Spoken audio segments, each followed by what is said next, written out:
ACP साहब का desk check करूं क्या?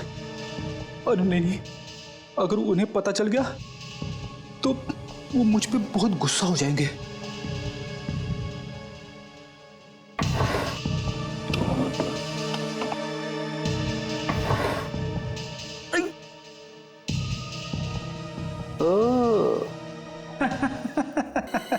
मिल गया मिल गया मिल गया, मेरा अनमोल पेन मिल गया।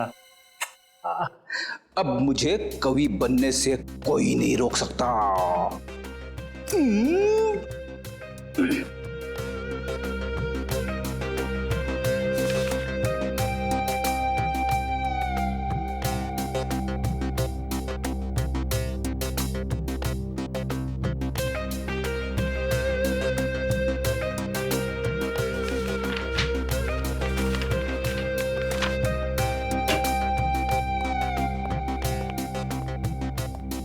क्या बात है फ्रेडी? अपने आप से क्या बातें कर रहे हो? बात ही कुछ ऐसी है। भाई ऐसी क्या खुशी की बात है, हमें भी तो बताओ। सुनना तो आपको पड़ेगा ही। मैं जानता हूं सर, एक आप ही है जो मेरी कला की कदर करते हैं। तुम्हारी कला की कदर? ये कागज क्यों फैला है यहाँ पे? इन्हें कागज मत कहिए सर, ये एक कवि के दिल के अनमोल रतन है। कवि के दिल के अनमोल रतन? लेकिन ये कवि कहाँ है? यहीं पे है, इसी बीरो में, आपके सामने खड़ा है। तुम कवि भी हो? क्या बात है। मैंने ऐसी ऐसी कविताएं लिखी है सर, जिन्हें सुन के आपका दिल पसीज जाएगा, आपकी आंखों में से आंसू बहने लगेंगे। तो क्या बात है, सुनाओ। सुनाऊं?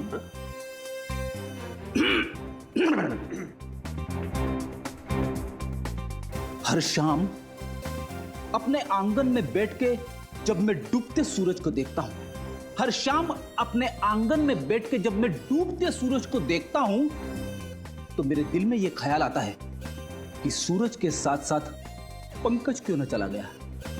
पंकज? तो तुमने पंकज पे कविता लिख डाली? बहुत याद आ रही है पंकज की? हाँ सर, पंकज की बहुत याद आ रही है। वैसे मैंने एक और कविता लिखी है। एक और? अभिजीत सर और तारिका के ऊपर। ठीक है, ये भी सुना दो। अभिजीत सर को पसंद है फॉरेंसिक लैब में जाना। अभिजीत सर को पसंद है फॉरेंसिक लैब में जाना। डॉक्टर तारिका से पूछते हैं वो केस का ताना बाना। जुर्म से जब बात बढ़ती है रिश्तों पे, तो डॉक्टर सालुंके का वहीं पे आ जाना। बड़ी बहुत प्यारी कविता थी, मेरा दिल तो पसीज गया। उससे पहले मेरी आंखों में आंसू आ जाए प्लीज, बस। नहीं, मैंने और 2-4 कविताएं लिखी है। वो तुम दीवारों को सुनाओ। नहीं नहीं,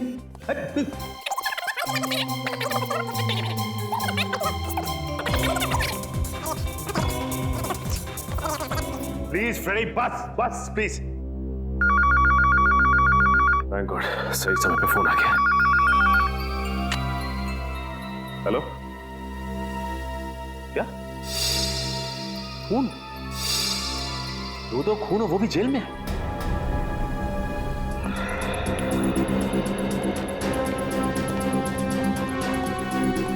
आइए सर,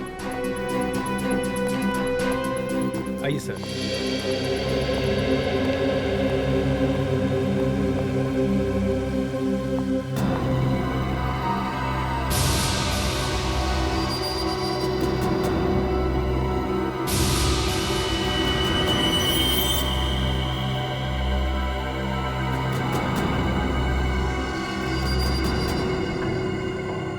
शरीर पे और कहीं भी कोई चोट या जख्म का निशान नहीं है। इसकी मौत गोली लगने की वजह से ही हुई है।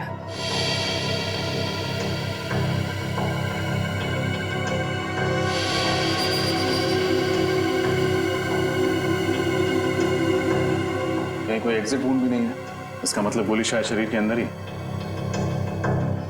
सर, यहाँ पे तो गन नहीं है। इससे एक बात तो तय है, इन दोनों ने एक दूसरे को नहीं मारा, ना इन्होंने आत्महत्या की, नहीं तो गन्स यहीं कहीं होती।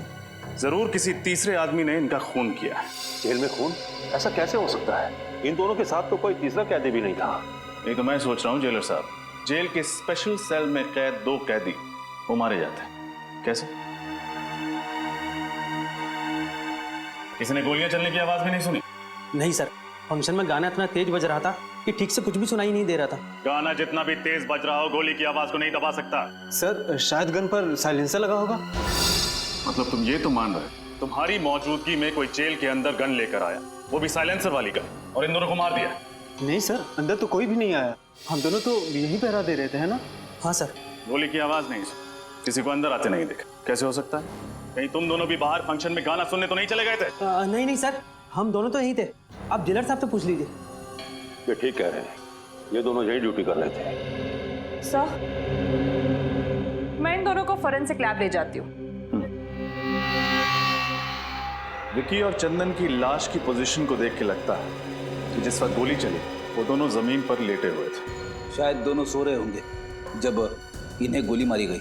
लग तो ऐसा ही रहा है, लेकिन देखना ये गोली चली कहाँ से। बड़ी एक बात तो तय है कि इन्होंने आत्महत्या नहीं की, एक दूसरे पर गोली नहीं चलाई। गोली चलाई किसी तीसरे आदमी ने, और जिस वक्त गोली चली इस सेल में इन दोनों के अलावा और कोई भी मौजूद नहीं था। सेल का दरवाजा भी बाहर से बंद था, तो गोली सेल के अंदर से तो चली नहीं, गोली सेल के बाहर से चली। शायद यहां से। एक काम करो, लाश की पोजीशन पर लेट जाओ।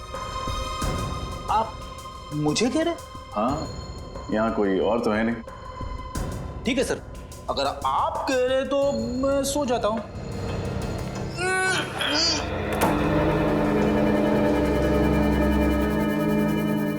Ready ready? अरे सर, सचमुच गोली मत मार देना।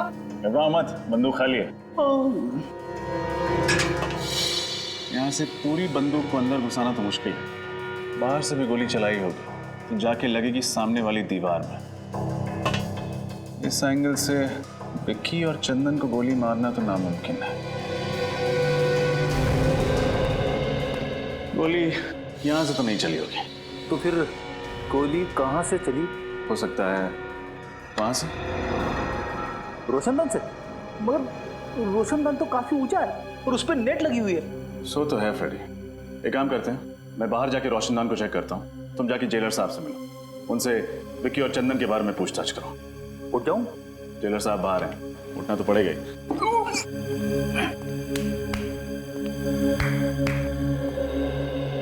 जेलर साहब, ये विकी और चंदन किस जुर्म की सजा काट रहे थे? ये दोनों बैंकों और अमीर लोगों के घरों में घुसकर चोरियां किया करते थे। ऐसे कैदियों को स्पेशल सेल में नहीं रखा जाता ना? ठीक कहा, ज्यादातर हम लोग ऐसे खूंखार कैदियों को स्पेशल सेल में रखते हैं जिन्होंने खून वगैरह किया। तो फिर आपने उन्हें वहां पे क्यों रखा है? नाक में दम कर दिया था इन्होंने, रोज किसी न किसी के साथ मारा मारी झगड़ा, इसलिए मैंने इन दोनों को दूसरे कैदियों से अलग कर दिया। झगड़ा मारा मारी? फिर तो काफी दुश्मन बना लिए होंगे इन दोनों ने इस जेल में। कोई भी कैदी इन्हें पसंद नहीं करता था। जेलर साहब, खून किसी कैदी ने किया है, लेकिन सर उनके सेल के बाहर हमेशा सिक्योरिटी गार्ड का पहरा रहता था। इतनी सिक्योरिटी होने के बावजूद भी 2 खून हो चुके हैं। एक तो मैं सोच रहा हूँ, जबकि हमारे जेल के अनुशासन और नियम बहुत कड़े हैं, उसके बावजूद 2 कैदियों का कत्ल हो गया। हर आदमी की जांच पड़ताल की जाती है, हर चीज की जांच पड़ताल की जाती है, बावजूद उसके मुझे तो अभी तक यकीन नहीं हो रहा कि हमारे यहाँ ऐसा हो गया। आपको यकीन करना पड़ेगा जेलर साहब, क्योंकि हकीकत यह है कि आपकी निगरानी में 2 खून हो चुके हैं। कैदियों से मिलने कौन कौन विजिटर्स आते थे, उन सब की लिस्ट चाहिए मुझे। ठीक है। ये रोशनदान तो काफी ऊंचाई पर है, यहाँ तक पहुंचने के लिए उन्हीं को या तो एक ऊंचा स्टूल या फिर सीढ़ी की या घोड़ी की जरूरत पड़ी होगी। लेकिन ऐसा कोई भी सामान यहाँ तक लाना या फिर यहाँ से ले जाना बहुत मुश्किल है। एक खूनी ऊपर कैसे चढ़ा, और अगर वो वहां चढ़ भी गया तो गोली कैसे चलाएगा? क्योंकि जाली के साथ कोई छेड़खानी तो की नहीं गई, ना ही जाली में कोई छेद है। सर, मैंने जेलर साहब से कह के सारे विजिटर्स की लिस्ट मंगवा ली है जो कैदियों से मिलने आते थे। Very good. हाँ डॉक्टर तारिका।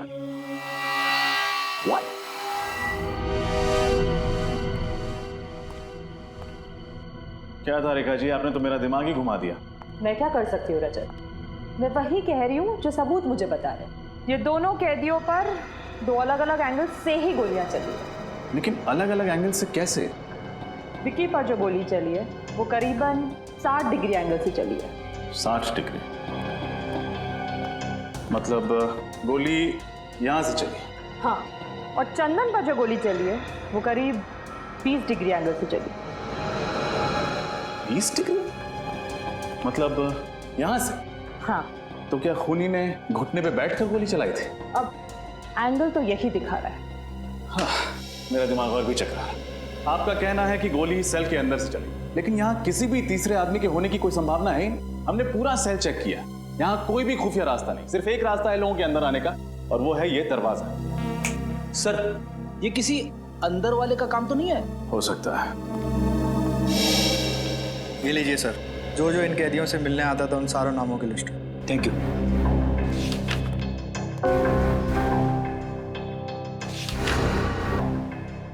ये देखिए सर, जसलोक नाम का एक आदमी है जो पिछले 1 महीने से 2 कैदियों से मिलने हर रोज जेल में आ रहा है। दोनों कैदियों के नाम? मुन्ना और जकोटा। मुन्ना और जकोटा से मिलते हैं। जल्दी आओ। ये मुन्ना है और ये जकोटा। स्पेशल सेल की 7 वाली जेल में रखा गया है इनको। मुन्ना और जकोटा, किस जुर्म की सजा काट रहे हैं तुम? लुटेरे हैं तुम। सुनसान हाईवे पर मुसाफिरों को रोककर उनके पैसे गहने वगैरह छीन लेते हैं। पर कभी किसी मुसाफिर का नुकसान नहीं किया साहब? मुसाफिरों को नुकसान नहीं पहुंचा, लेकिन जेल के अंदर 2-2 खून कर दिए। 2-2 खून? साहब ये क्या कह रहे हैं आप? किसी का खून करने के बारे में हम कभी सोच भी नहीं सकते। बनो मत। विक्की और चंदन के साथ तुम दोनों का 36 का आंकड़ा था ना? 36 का नहीं, 37 का कहिए। कोई दिन ऐसा नहीं गया जब इन दोनों की उन दोनों के साथ तू मैं ना हुई हो। कई बार तो हाथापाई की नौबत आई है। साहब, विक्की और चंदन को तो आपने अलग सेल में बंद कर दिया था, फिर हम उन्हें कैसे मार सकते हैं साहब? मार सकते हैं, जरूर मार सकते हैं, अपने उस साथी की मदद से जो पिछले 1 महीने से हर रोज तुम दोनों से यहाँ मिलने आता है। साथी? आप लोग किस साथी की बात कर रहे हैं साहब? जसलोक की बात कर रहे हैं। जसलोक? वो तो वो क्या? जसलोक का नाम सुनते ही तुम दोनों के पसीने के छूटने लगे। आप लोग गलत समझ रहे हैं साहब। हमारा और जसलोक का ऐसा कोई इरादा नहीं था साहब। तो फिर क्या इरादा था? सच सच बता दो, वरना जसलोक से तो सच निकलवा ही लेंगे हम। अब हमें सब सच बता देना चाहिए, ना 2-2 कत्ल का इल्जाम हमारे सर पे आ जाएगा। आपस में खुसुर पुसुर करने से कुछ नहीं होगा। जल्दी बोलो, क्या बोलना है? साहब, विक्की और चंदन हमारे दुश्मन नहीं, दोस्त थे। झूठ, फिर से झूठ। नहीं साहब, हम सच कह रहे हैं साहब। हम चारों जसलोक की मदद से जेल तोड़ के भागने की साजिश कर रहे थे। जेल तोड़कर भागने की साजिश? हाँ साहब, इसीलिए उस दिन हमने जेल में झगड़े का नाटक किया था, ताकि आप लोगों को हमारे ऊपर शक ना हो। इतना बड़ा धोखा, इतनी बड़ी साजिश। देखो, अगर ये बात गलत निकली ना तो। आप फिक्र मत कीजिए जेलर साहब, जब भी जसलोक हमारे हाथ लगेगा सच तो बाहर आ ही जाएगा। किसी और पर शक है आपको?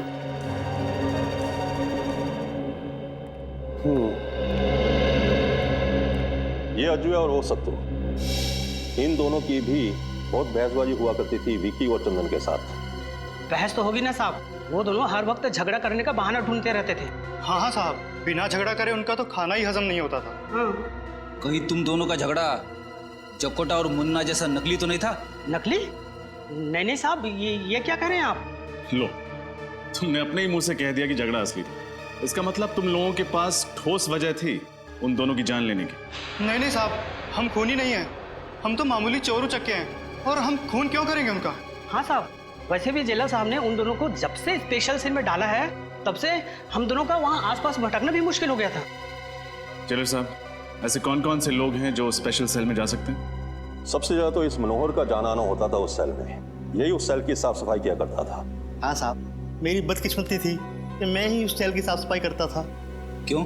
ऐसा क्या हुआ था?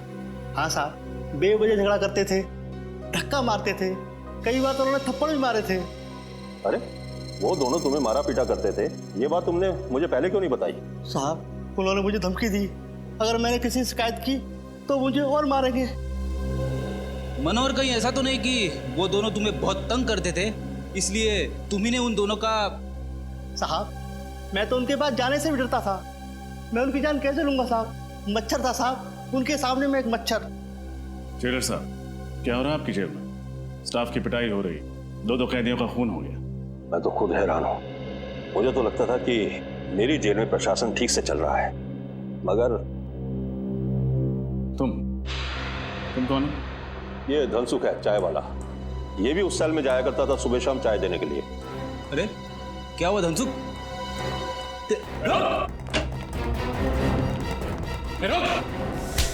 मुझे छोड़ दीजिए साहब, मुझे छोड़ दीजिए। क्यों छोड़ दे? मैंने कुछ नहीं किया। कुछ किया नहीं तो बात क्यों रहा था? मैं डर गया था साहब। बेगुनाह लोग डरते नहीं, ये समझे? क्या तुम्हारा भी कोई झगड़ा हुआ था उनके साथ? नहीं साहब, मुझसे तो दोनों प्यार से बातें करते थे। आखिरी बार चाय कब देने गए थे उन्हें? यही कोई 7:30-8 बजे के करीब। यानी फंक्शन शुरू होने से पहले? हाँ साहब, पर मैं अंदर नहीं गया। क्यों? अंदर क्यों नहीं गए? साहब, मेरी चाय खत्म हो गई थी, इसलिए मैं बाहर से ही वापस आ गया। लेकिन सेल के पास तो गए थे ना, कुछ तो देखा होगा तुमने। क्या उस वक्त दोनों ठीक थे? हाँ साहब, दोनों अच्छे भले थे, आपस में बातें भी कर रहे थे। बातें कर रहे थे? क्या बातें कर रहे थे? कुछ सुना था तुमने? हाँ साहब, याद आया। क्या है? क्या बात है? भाई ये क्या मुसीबत है? मच्छरों ने काट काट कर बेहाल कर दिया है, जीना आराम हो गया है। हाँ? अरे मच्छर काट रहे हैं तो मच्छरदानी मंगवाऊं? जाओ और चुपचाप सो जाओ। अरे यहाँ बैठना मुश्किल हो रहा है और सोने की बात कर रहे हो? पता नहीं ऊपर से ये रोशनदान की जाली किसने निकाल दी है। अब तो मच्छरों की ऐसा है यहाँ पे। तुम लोगों का ना रोज रोज का नाटक हो गया है। कभी मारपीट करते हो, कभी गुंडागर्दी करते हो, तो कभी मच्छर का बहाना करते हो। यार चुपचाप सो जाओ। अरे धनसुख, इधर आ तू और चाय पिला। मांगे कड़ा, इधर आ। चाय खत्म हो गई, अभी लाता हूँ थोड़ी देर में। भाई मेरे लिए चाय खत्म हो गई, जा जल्दी लेके आ। ओह, तो ये बातें हो रही थी। मगर सर, जब हम पहली दफा स्पेशल सेल में आए तब तो रोशनदान के ऊपर नेट लगा हुआ था ना? हाँ फ्रेडी, मैं भी यही सोच रहा हूँ। हुआ कुछ ऐसा होगा कि फंक्शन से पहले ही मौका पाकर खूनी ने रोशनदान से नेट हटा दिया होगा। फिर उसने फंक्शन के शुरू होने का इंतजार किया होगा। जैसे ही फंक्शन शुरू हुआ, सब लोग बाहर चले गए और खूनी ने विक्की और चंदन को गोली से मार दिया। फिर वापस भागने से पहले उसने रोशनदान पर नेट वापस लगा दिया।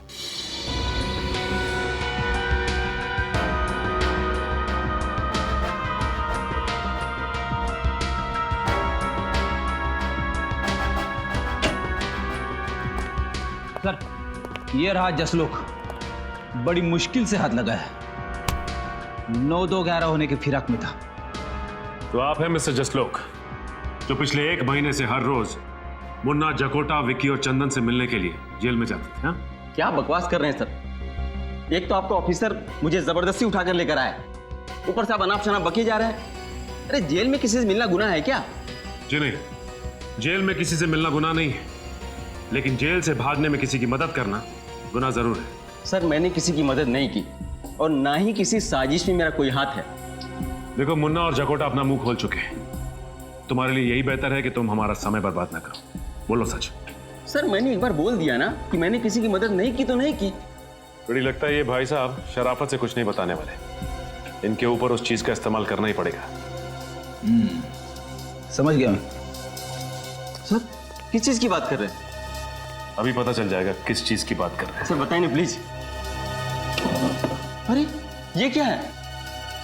ये सच बोलने का इंजेक्शन है। सच बोलने का इंजेक्शन?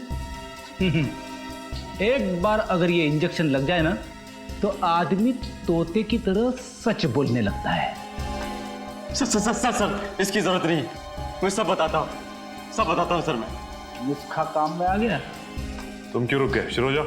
हाँ सर, मैंने उन लोगों की मदद करने का वादा किया था, वो सिर्फ इसलिए कि वो मेरे दोस्त थे। और जेल से निकलने के बाद इन चारों का क्या प्लान था? सर वो मुझे पता नहीं है, मैं तो सिर्फ जेल से निकलवाने में मदद कर रहा था। उसके बदले में वो लोग मुझे 10 लाख रुपए देने वाले थे सर। 10 लाख रुपए? हाँ, गोलियां शायद उस रोशनदान से ही चली हैं। लेकिन एक बात समझ में नहीं आ रही। डॉक्टर तारिका ने कहा था कि एक गोली यहां से 60 डिग्री एंगल से चली और दूसरी गोली यहां से 20 डिग्री एंगल से चली। लेकिन अगर दोनों गोलियां एक ही दिशा से उस रोशनदान से आई तो दोनों कैदियों को अलग अलग एंगल से कैसे लगी? सर, कहीं हम गलत दिशा में तो नहीं जा रहे? नहीं फ्रेडी, दिशा तो सही है, बस देखना यह है कि हवा का रुख किस तरफ है। हवा दिशा मैं कुछ समझा नहीं सर। मेरे कहने का मतलब यह है कि इन दोनों कैदियों के खून का उस रोशनदान से कोई ना कोई संबंध जरूर है, लेकिन क्या ये समझ में नहीं आ रहा। कहीं खूनी रोशनदान से तो अंदर नहीं आया? क्या फ्रेडी, रोशनदान का साइज देखा है तुम? इतने छोटे से रोशनदान से एक पूरा इंसान अंदर कैसे आ सकता है? अरे तो क्या सर गन खुद उड़ के आई अंदर? क्या कहा तुमने? नहीं सर नहीं नहीं नहीं नहीं, शायद सही कहा तुमने। हाँ हाँ, गन उड़ के ही सेल के अंदर आई। गन उड़ के अंदर ही? हो सकता है गन किसी ऐसी चीज के साथ जुड़ी हुई जो उड़ सकती, जैसे कि कोई खिलौना। हाँ सर, वो छोटे छोटे खिलौने होते हैं ना, वो हेलीकॉप्टर्स, एरोप्लेन, जिन्हें रिमोट कंट्रोल से उड़ाया जाता है। एग्जैक्टली। दरअसल हुआ कुछ ऐसा होगा कि खूनी रोशनदान के उस तरफ नीचे खड़ा हो, उसके हाथ में रिमोट कंट्रोल होगा। उसने इस रोशनदान के जरिए हेलीकॉप्टर को अंदर भेजा होगा। हेलीकॉप्टर में एक कैमरा फिट होगा जिसके जरिए खूनी देख सकता था कि हेलीकॉप्टर कहां जा रहा है। इसके अलावा हेलीकॉप्टर में एक मैकेनिज्म होगा जिससे वो दोनों गोलियां चली होंगी, जिससे कि विक्की और चंदन की नींद में ही मौत हो गई। ओह, अब समझ में आया गोलियां दो अलग अलग एंगल से कैसे चली है।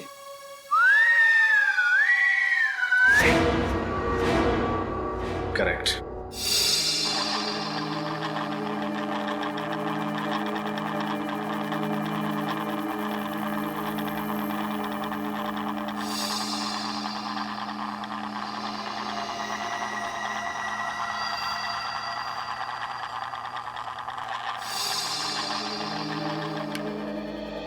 वो हेलीकॉप्टर भी कुछ इस तरह का होगा, इससे ज्यादा बड़ा नहीं हो सकता, नहीं तो फिर वो उस रोशनदान से सेल में घुस नहीं पाता। इसका मतलब ये काम किसी अंदर वाले का ही, जिसे अच्छी तरह से पता था कि रोशनदान की लंबाई और चौड़ाई कितनी है। हो सकता है ये आदमी कोई जेल का कैदी या फिर जेल का ही कोई आदमी, क्योंकि बाहर का कोई आदमी इतनी प्लानिंग से खून नहीं कर सकता। सर, ये मुजरिम भी क्या नए नए तरीके निकालते हैं खून करने के लिए। अगर इतना दिमाग किसी अच्छे काम में लगा दें तो समाज का कितना भला हो सकता है। हाँ, ये बात तो है श्रेया। खूनी ने दिमाग तो बहुत लगाया इसमें। रिमोट वाला हेलीकॉप्टर और रिमोट वाली गन। और इस तरह का हेलीकॉप्टर बाजार में तो मिलता नहीं होगा। खूनी ने जरूर किसी खास दुकान या कारीगर से बनवाया होगा। या शहर में जितनी भी इस तरह की दुकानें हैं जहाँ पे कस्टम मेड चीजें बनती हैं, वहाँ पता करते हैं। अच्छा, वैसा हेलीकॉप्टर चाहिए था आपको? हाँ, क्यों? मुझे लगा ऐसे हेलीकॉप्टर से तो जवान लोग खेलते हैं। क्या मतलब है तुम्हारा? मैं बुड्ढा दिखता हूँ तुमको? मेरा वो मतलब नहीं था सर। तो फिर क्या मतलब था? मुझे सिर्फ इतना बताओ, तुम्हारे पास इस तरीके का हेलीकॉप्टर है या नहीं? नहीं। अरे तो पहले बताना चाहिए था। इतनी देर से टाइम पास कर रहा था क्या? सुबह से कोई मिला नहीं? Excuse me. हाँ जी। आपकी दुकान में रिमोट कंट्रोल से चलने वाला हेलीकॉप्टर मिलता है? नहीं नहीं, ऐसा हेलीकॉप्टर तो हमारे दुकान में नहीं मिलता है। अगर ऐसा हेलीकॉप्टर आपकी दुकान में नहीं मिलता है तो आपको पता तो होगा ये कहाँ मिलता है। एक काम कीजिए सर, आगे चले जाइए और पूछ लीजिए, उनको शायद पता होगा कहाँ मिलता है। आपको नहीं पता? नहीं। तो ऐसा बोलो ना।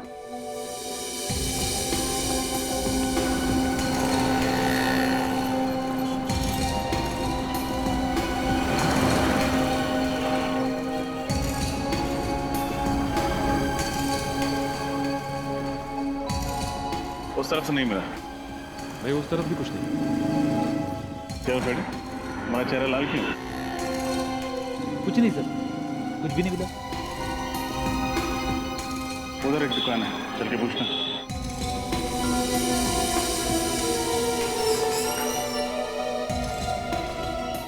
चाहिए सर, क्या चाहिए आपको? आपकी दुकान में रिमोट वाला हेलीकॉप्टर मिलता है? हाँ जी, मिलते हैं सर।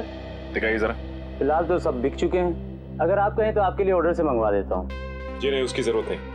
आप हमें सिर्फ ये बताइए कि उस हेलीकॉप्टर पे गन और कैमरा क्यों फिट किया आपने? गन, कैमरा, ये क्या कह रहे हैं आप लोग? बिल्कुल ठीक कह रहे हैं हम। हमें अच्छी तरह से मालूम है कि उस तरह के हेलीकॉप्टर सिर्फ आपकी दुकान पे मिलते हैं, इसलिए आप ये बताइए कि उस हेलीकॉप्टर पे आपने गन और कैमरा क्यों फिट किया? ये आप लोग बेवजह मुझे बदनाम कर रहे हैं। अच्छा, तो आप लोग ऐसे नहीं माने, मैं अभी पुलिस को फोन करता हूँ। लीजिए, आपने मदद मांगने के लिए फोन उठाया था और सीआईडी हाजिर। सीआईडी? जी हाँ, सीआईडी। अब बताइए, किसके कहने पर आपने एक खास हेलीकॉप्टर बनवाया था? किसी के नहीं सर। किसी के नहीं? दो खून हुए हैं आपके इस कातिल खिलौने से, और वो भी जेल में। दो खून, वो भी जेल में? ये बताइए कि किसके लिए किया है ये सब आप? बोलो। मैं सच कह रहा हूँ सर, मैं इस बारे में कुछ नहीं जानता। आप नहीं जानते तो शायद कोई और जानता होगा। आपके अलावा और कौन है इस दुकान में? इस दुकान में तो मेरे अलावा बस मेरा आदमी राजेश। हाँ राजेश, बुला उसे। वो तो अभी बाहर गया है, बस आता ही होगा। ये लीजिए राजेश, ये लोग सीआईडी से हैं। सीआईडी? रुक।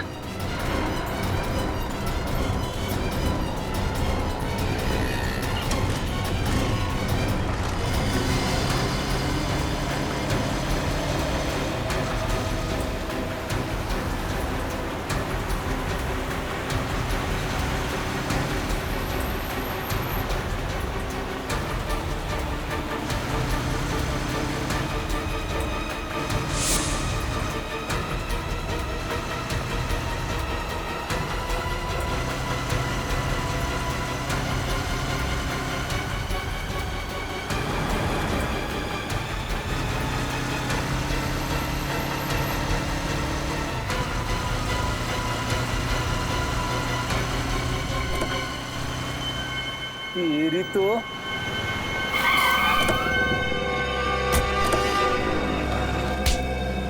कहाँ भाग रहे थे? अगर हेलीकॉप्टर में भागते तो शायद बच भी जाते, लेकिन अफसोस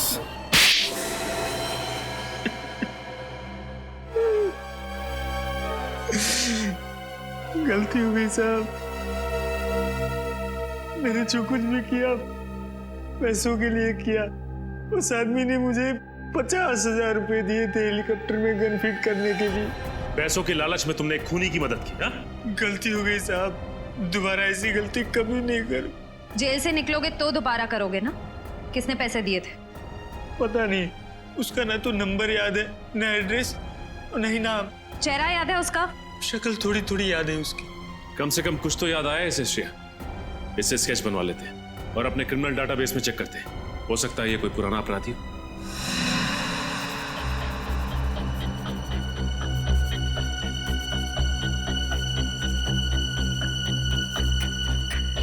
आंख सर थोड़ी सी छोटी और थोड़ी सी लंबी।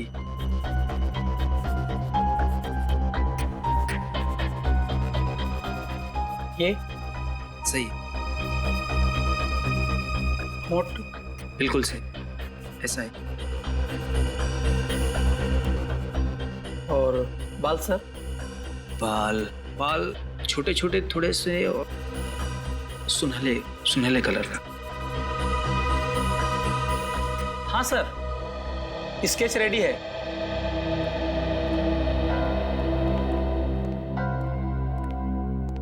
ये वही आदमी है? यस मैम, वही है। श्रेया, काम कर, अपने क्रिमिनल डाटाबेस में देखो। हो सकता है पुराना क्रिमिनल हुई। सर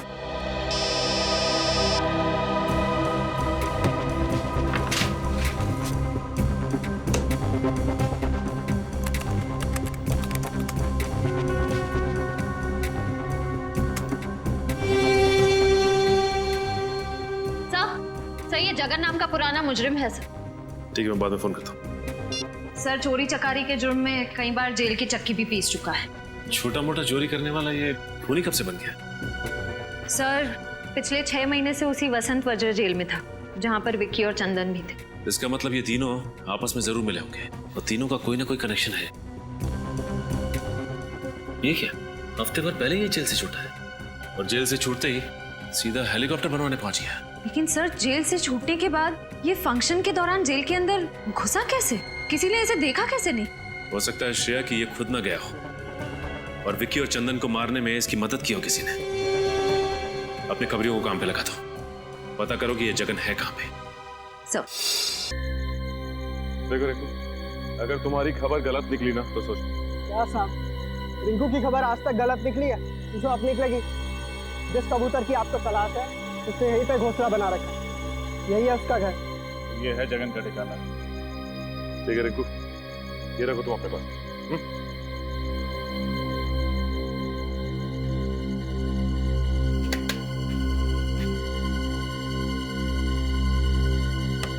कौन है? दूध वाला। इस वक्त? ओए, ये कोई दूध देने का टाइम है क्या? इसका जब मन करता है ना तभी वो दूध देती है। सुबह दूध नहीं दिया तो इसमें मैं क्या कर सकता हूँ? आज तक तो तेरी भैंस सुबह ही दूध देती थी, अबे रात को कब से देने लगी? क्या करें, सीआईडी के आने का कोई वक्त ही नहीं होता। सीआईडी? बोल, क्यों मरवाया तूने विक्की और चंदन को? मेरी कोई दुश्मनी नहीं थी विक्की और चंदन के साथ। अगर तेरी कोई दुश्मनी नहीं थी तो उन्हें मरवाया क्यों तू? पैसों के लिए। किसने दिए थे पैसे? बताओ किसने दिए थे पैसे तुम्हें ये सब काम करवाने के लिए?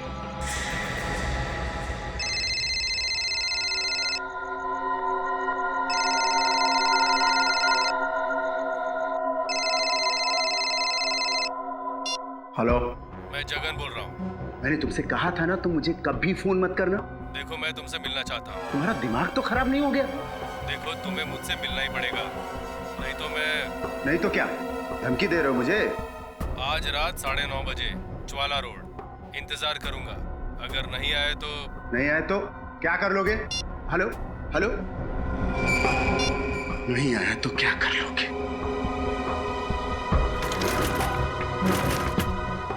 आज तुमसे मिलकर तुम्हारा हिसाब किताब चुकता करना ही पड़ेगा।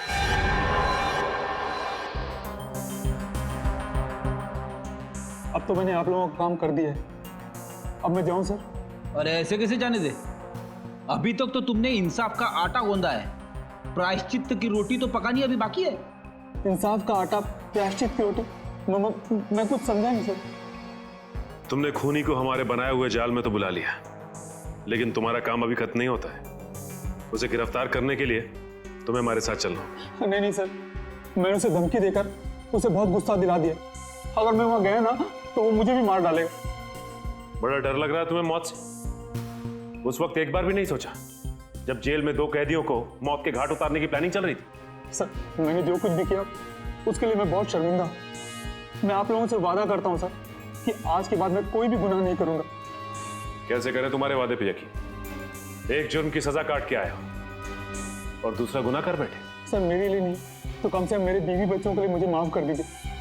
मेरे बिना उनका भविष्य अंधकार में हो जाएगा। बड़ी फिक्र है ना तुम्हें अपने परिवार की? जुर्म करते वक्त एक बार भी ख्याल नहीं आया उनका? सर, मुझे एक मौका दे दीजिए अच्छा इंसान बनने के। मैं आप लोगों को कभी शिकायत का मौका नहीं दूंगा और आप लोग जैसा कहेंगे मैं वैसा करने को तैयार हूं। ठीक है, जिसका भी हाथ है इन सब के पीछे वो जल्द से जल्द हमारी गिरफ्त में होगा।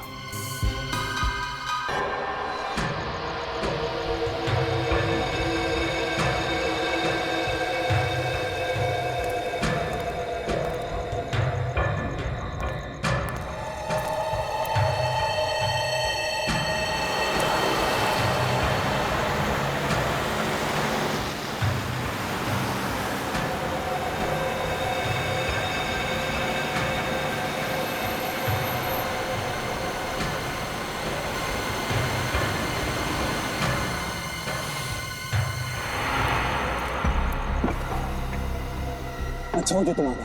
मुझे सीआईडी की धमकी देने की तुम्हारी हिम्मत कैसे हुई? देखो, सीआईडी तुम्हारी वजह से मेरे पीछे पड़ी है।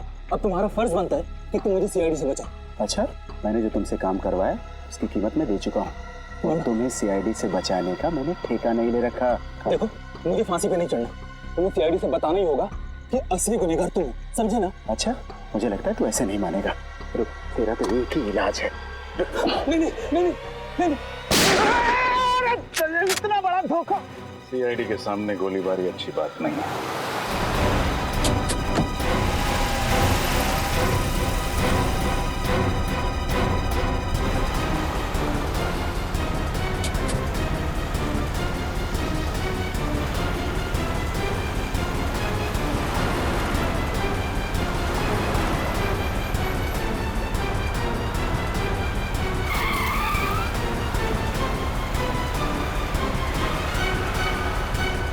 जिस तरह से गाड़ी चला रहा है कहीं किसी को नुकसान ना पहुंचा दे।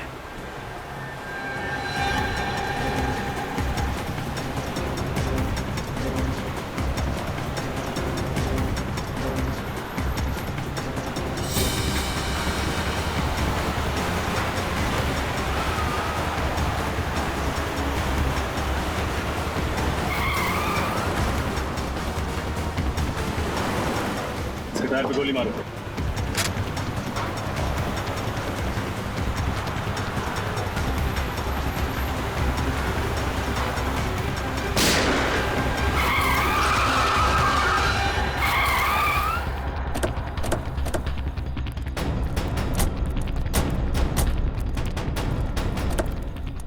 विजय बाबू, खेल खत्म तुम्हारा। चल जाने दो मुझे, चल जाने दे, जाने दे। शर्म आनी चाहिए तुम्हें, कानून की सेवा करते और दो कैदियों का खून का डाला।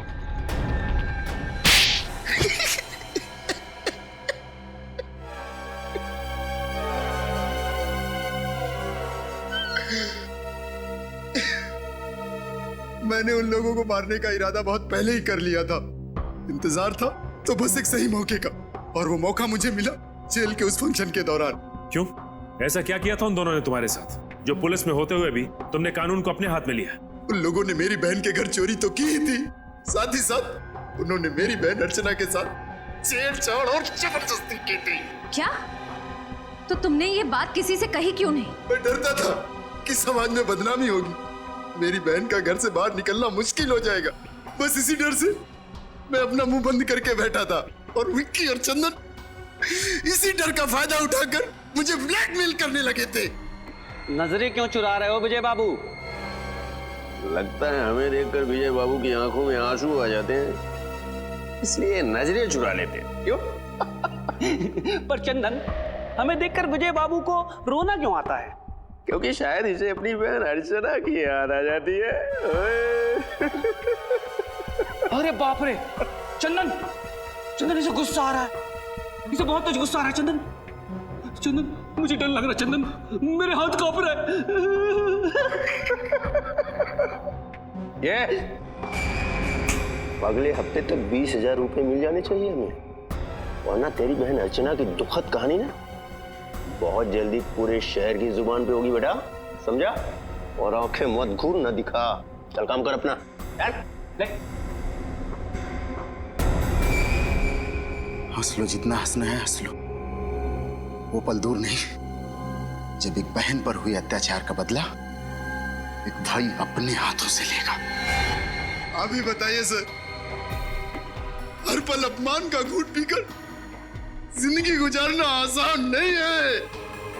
माना तुम्हारी बहन के साथ जो हुआ गलत हुआ, पर ये सोचकर चुप बैठ जाना कि बदनामी होगी, ये बहुत ही गलत और पिछड़ी हुई सोच है। और औरतों पे जुर्म बढ़ने का ये भी एक कारण है। औरतें बदनामी के डर से कानून का दरवाजा नहीं खटखटाती, और चंदन और विक्की जैसे लोगों के हौसले और भी बढ़ जाते हैं।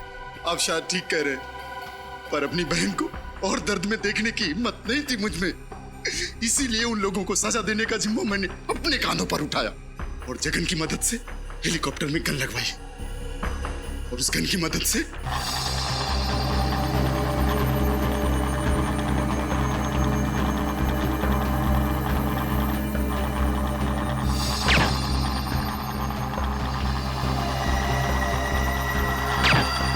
माना कि तुमने जो किया अपनी बहन का बदला लेने के लिए किया, पर अगर बदले की आड़ में हर इंसान जुर्म करने लगे तो समाज में जंगल राज फैलने में देर नहीं लगेगी। मैंने जिन लोगों को मारा वो कोई अच्छे लोग नहीं थे। ये सही है कि वो लोग अच्छे नहीं थे, लेकिन गुनाह तो फिर भी गुनाह होता है, और तुम्हें क्या सजा देनी है ये अब अदालत तय करेगी।